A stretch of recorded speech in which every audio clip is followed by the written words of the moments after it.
মুঘল সাম্রাজ্যের সূর্য তখন অস্তাচলের পথে। দিল্লির সিংহাসনে সম্রাট থাকলেও প্রকৃত ক্ষমতা বহু আগেই প্রাদেশিক নবাবদের হাতে চলে এসেছে।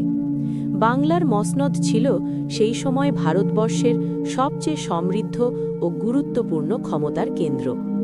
গঙ্গা ব্রহ্মপুত্রের উর্বর ভূমি, বাণিজ্যের প্রবাহ, ইউরোপীয় কোম্পানিগুলোর লোভ, সব মিলিয়ে বাংলা ছিল স্বর্ণভূমি। আর এই বাংলার শাসক ছিলেন নবাব আলীবর্দী খান। আলীবর্দী খান ছিলেন দক্ষ শাসক ও কঠোর প্রশাসক। মারাঠা বর্গীদের আক্রমণ ঠেকাতে গিয়ে তিনি বুঝেছিলেন এই রাজ্যের ভবিষ্যৎ সুরক্ষিত রাখতে হলে শক্ত হাতে শাসন চালাতে হবে। কিন্তু তার জীবনের শেষ দিকে এসে সবচেয়ে বড় প্রশ্ন হয়ে দাঁড়ায়, কে হবে বাংলার পরবর্তী নবাব? আলীবর্দীর নিজের কোনো পুত্র ছিল না।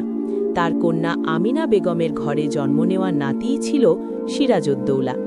শৈশব থেকেই সিরাজ ছিলেন আলীবর্দীর স্নেহধন্য। নবাব তাকে নিজের চোখের সামনে বড় করেছেন, যুদ্ধক্ষেত্র দেখিয়েছেন, প্রশাসনের গোপন বৈঠকে বসিয়েছেন।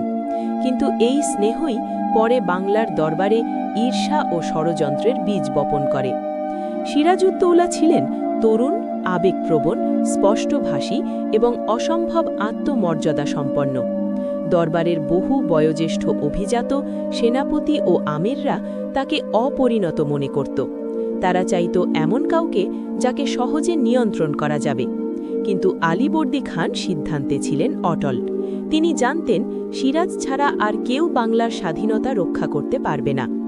১৭৫৬ সালের এপ্রিল মাস, দীর্ঘ অসুস্থতার পর আলীবর্দী খানের মৃত্যু হয়। তার মৃত্যুর সঙ্গে সঙ্গেই মুর্শিদাবাদের আকাশ ভারী হয়ে ওঠে। বাংলার ভবিষ্যৎ এখন এক তরুণের হাতে। আলীবর্দী খানের মৃত্যুশয্যার পাশে দাঁড়িয়েছিলেন সিরাজউদ্দৌলা। শেষ নিঃশ্বাসের আগে আলীবর্দী খান তাকে বাংলার মসনদের দায়িত্ব অর্পণ করেন। সেই মুহূর্তে দরবারের অনেক মুখে নীরবতা, অনেক চোখে সন্দেহ, আবার অনেক হৃদয়ে ভয়। আলীবর্দী খানের মৃত্যু সংবাদ ছড়িয়ে পড়তেই দরবারে অস্থিরতা শুরু হয়। ঘনিষ্ঠ আত্মীয় ঘসেটি বেগম, শওকত জং, মীর জাফর, সবার মনেই তখন একটাই প্রশ্ন, এই তরুণ কি বাংলার নবাব হওয়ার যোগ্য? কিন্তু রাজনীতি আবেগ দেখে না, দেখে ক্ষমতার উত্তরাধিকার। ১৭৫৬ সালের ৯ এপ্রিল মুর্শিদাবাদের দরবারে সিরাজউদ্দৌলা আনুষ্ঠানিকভাবে বাংলার নবাব হিসেবে সিংহাসনে বসেন। তখন তার বয়স মাত্র ২৩।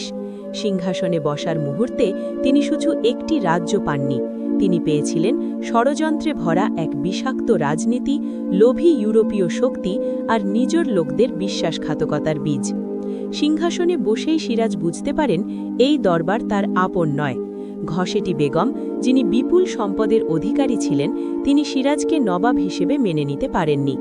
সেনাবাহিনীর শীর্ষে থাকা মীর জাফর মুখে আনুগত্য দেখালেও মনে মনে ক্ষমতার স্বপ্ন দেখতে শুরু করেন। তবুও সিরাজউদ্দৌলা দুর্বল হয়ে পড়েননি। তিনি স্পষ্ট জানিয়ে দেন বাংলার নবাব তিনি এবং বাংলার ওপর কোনো বিদেশি শক্তির প্রভুত্ব তিনি মানবেন না। এই ঘোষণাই ভবিষ্যতের সংঘর্ষের সূচনা করে। সিংহাসনে বসার পর সিরাজ প্রথমেই রাজকোষের হিসাব নেন, সেনাবাহিনীর আনুগত্য যাচাই করেন এবং ইউরোপীয় কোম্পানিগুলোর কার্যকলাপের ওপর নজর দেন। তিনি বুঝতে পারেন ইংরেজ ইস্ট ইন্ডিয়া কোম্পানি ধীরে ধীরে দুর্গ মজবুত করছে, অনুমতি ছাড়াই অস্ত্র মজুত করছে, যা সরাসরি নবাবের ক্ষমতার প্রতি চ্যালেঞ্জ। কিন্তু তখনও ইতিহাস তার ভয়াবহ মোড় নেয়নি। তখনও সিরাজ একজন নবীন নবাব, স্বপ্ন দেখা এক তরুণ শাসক যে ভাবছে সে পারবে বাংলাকে আগের মতো স্বাধীন ও শক্তিশালী রাখতে। কেউ জানত না এই সিংহাসনে বসাই ছিল তার জীবনের সবচেয়ে বিপজ্জনক মুহূর্তের সূচনা।